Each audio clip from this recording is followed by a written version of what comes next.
पापा, क्या ये सिर्फ एक नाम है या फिर हमारे नाम की सिर्फ एक पहचान है? पापा, हिम्मत है, हौसला है, मेहनत करने वाला एक सच्चा इंसान है, या फिर हमारी जरूरतों को पूरी करने वाली सिर्फ एक दुकान है? पापा, मैं इस शब्द का मतलब तब तक पूरी तरह नहीं समझा था जब तक मैं खुद पापा नहीं बना था। मानो जैसे कल ही की बात हो, जब ऑपरेशन थिएटर से निकलकर डॉक्टर ने कहा, मुबारक हो, बेटी हुई है। और कुछ ही पलों में जब वो नन्ही सी गुड़िया मेरे हाथों में आई, उस एहसास को मैं लफ्जों में बयान नहीं कर सकता।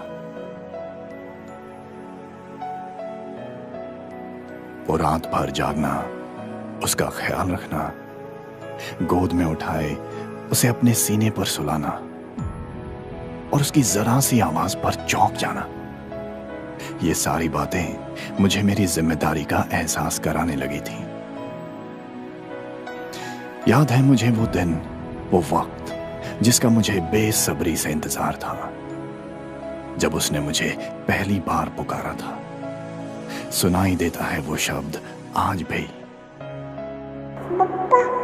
उस वक्त मेरी खुशी की कोई सीमा नहीं थी, मानो जैसे सब मिल गया हो और कुछ और पाने की तमन्ना ही नहीं थी।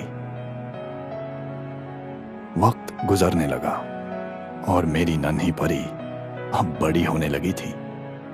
अपने गुड्डे गुड्डियों के खेल में वो मुझे शामिल करने लगी थी। बड़े मजेदार हुआ करते थे वो खेल उसके। कभी मैं उसका बंदर तो कभी घोड़ा बन जाता और कभी कभी उसके नन्हे से किचन में एक बावर्ची बन जाता। आज भी सुनाई देती है उसकी आवाज, वो शब्द, जब वो मुझे प्यार से पुकारती थी, पापा, ओ पापा।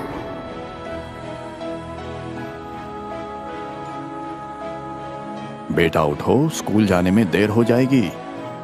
कुछ देर और सोने दो ना पापा, ये भूलकर फिर से सो जाएगी। मैं भी उसे सोने देता और ऑफिस जाने से पहले बस जी भरकर उसे देख लेता।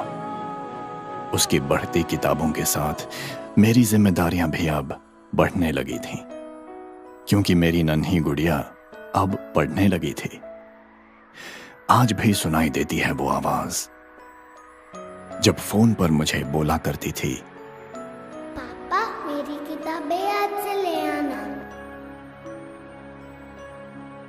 स्कूल खत्म हुई और अब कॉलेज जाने लगी थी। मेरी नन्ही गुड़िया अब सचमुच बड़ी लगने लगी थी। अपने कपड़ों के साथ अब सैंडल भी मैच करने लगी थी।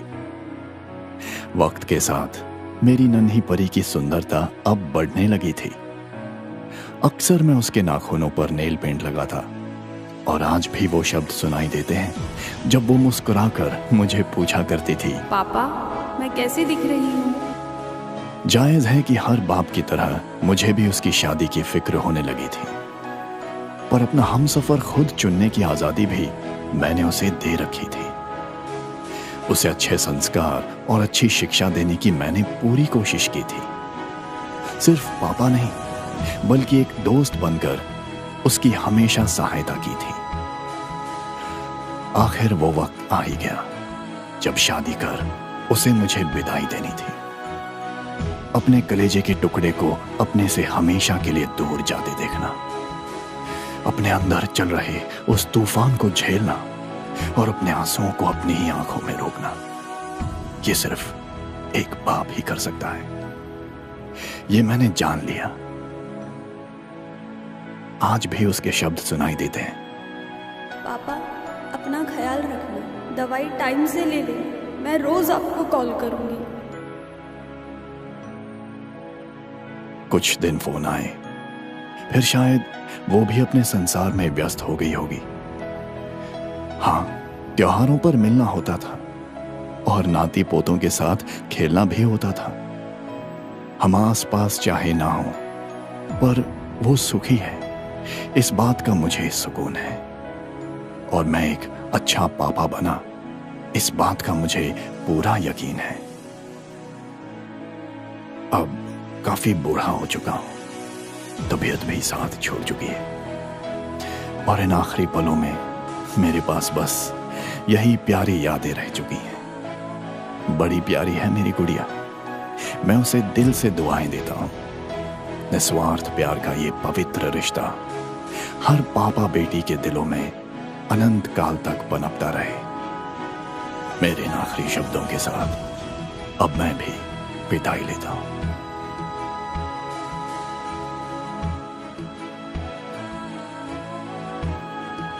पापा